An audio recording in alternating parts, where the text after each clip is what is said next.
இன்னைக்கு பார்க்க போகிறது ஒரு சின்னதாக ஒரு மெஹந்தி வீடியோ தான்.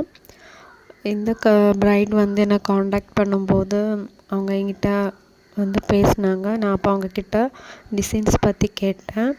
அவங்க என்கிட்ட சொன்ன ஒரே ஒரு விஷயம் என்னென்னா, அக்கா டிசைன்ஸ் பற்றி எனக்கு எதுவும் தெரியாது, நீங்கள் எந்த டிசைன் வேணால் போட்டு தரலாம், அதில் எனக்கு நோ இஷ்யூஸ். ஆனால் எனக்கு வந்து என்னோடய 2 ஹேண்ட் ஃபுல்லாகவே நெருக்கமாக நல்லாவே கவராக இருக்கணும்னு சொன்னாங்க. அதுக்கப்புறம் அவங்க வச்ச ஒரே ஒரு கண்டிஷன் என்னென்னா, என்னோடய க்ரூம் நேமை மட்டும் நீங்கள் ஹைட் பண்ணி கொடுத்தா போதும், எனக்கு வேறு எதுவுமே வேண்டான்னு சொன்னாங்க. அவங்க ஆசைப்பட்ட மாதிரி அவங்க க்ரூமோட நேமை நான் வந்து ஹைட் பண்ணி தான் எழுதினேன். பட் அந்த வீடியோ என்னால் எடுக்க முடியலை. ஏன்னா எழுதி முடிஞ்சதும் அவங்க ரிலேட்டிவ்ஸ் வந்து நேம் எழுதிட்டிங்களான்னு கேட்டாங்க. ஆமான்னு சொன்னதும் சரி எங்கேன்னு சொல்லுங்கன்னு சொன்னாங்க. நான் சொன்னேன், இல்லை நீங்களே கண்டுபிடிங்க பார்ப்போம். அவங்க வீட்டில் உள்ள ஃபேமிலி மெம்பர்ஸ்னால் ஃபைன் பண்ணவே முடியலை, எங்கே வந்து ஹைட் பண்ணி எழுதியிருக்கோம். லாஸ்ட்டில் அவங்களே கேட்டுட்டாங்க, நீங்களே சொல்லுங்கள்.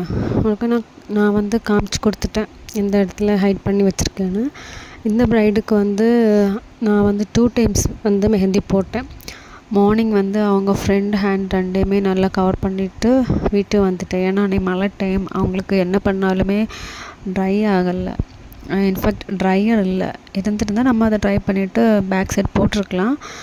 அப்போ நான் வந்து மார்னிங் முடிச்சுட்டு நெக்ஸ்ட்டு ஈவினிங் தான் போனேன். போகும்போதே ப்ரைட் என்ன சொன்னாங்கன்னா, அவங்க அண்ணன் வந்து நேமை கண்டுபிடிக்க ட்ரை பண்ணாங்க, பட் தெரியலை, அவங்களால கண்டுபிடிக்க முடியலை, நானும் சொல்லலை அக்கா. இந்த ப்ரைட் வந்து ரொம்ப ஸ்வீட், நல்லா ஜாலியாக தான் போச்சு இந்த ப்ரைடல் மெஹந்தி. ப்ரைடும் சரி, ப்ரைடோட ஃபேமிலியும் சரி, ரொம்ப ஸ்வீட், நல்லா ஜாலியாக டைம் போகிறதே தெரியலை, அவ்வளோ சூப்பராக இருந்து. அவங்க ஃபேமிலி இந்த ப்ரைடுக்கு நான் மெஹந்தி ஸ்டார்ட் பண்ணும்போதே கொஞ்சம் லேட் ஆகிடுச்சு. அவங்க சொன்ன டைமுக்கு நான் அவங்க வீட்டில் ரீச் ஆகிட்டேன். பட் அவங்க ஃபேமிலியில் கொஞ்சம் ரிச்சுவல்ஸ் அப்படின்னா கெஸ்ட்டெல்லாம் இருந்ததுனால ப்ரைட் வந்து வர்றது கொஞ்சம் லேட், கிட்டத்தட்ட 1 hour கிட்ட லேட் ஆகிடுச்சு. அவங்களுக்கு வந்து ஃப்ரண்ட் போர்ஷன் வந்து நல்லா ட்ரை ஆனதுக்கப்புறம் தான் நான் பேக் போர்ஷன் ஸ்டார்ட் பண்ணேன். அவங்களுக்கு ட்ரை ஆனதும் சீலன் ஸ்ப்ரே எல்லாம் போட்டதுக்கப்புறம் நான் பேக் போர்ஷன் ஸ்டார்ட் பண்ணேன். நான் போகும்போதே உங்களுக்கு பார்த்தாலே தெரியும், அங்கங்கே ஸ்டெயின் வர ஆரம்பிச்சிடுச்சு.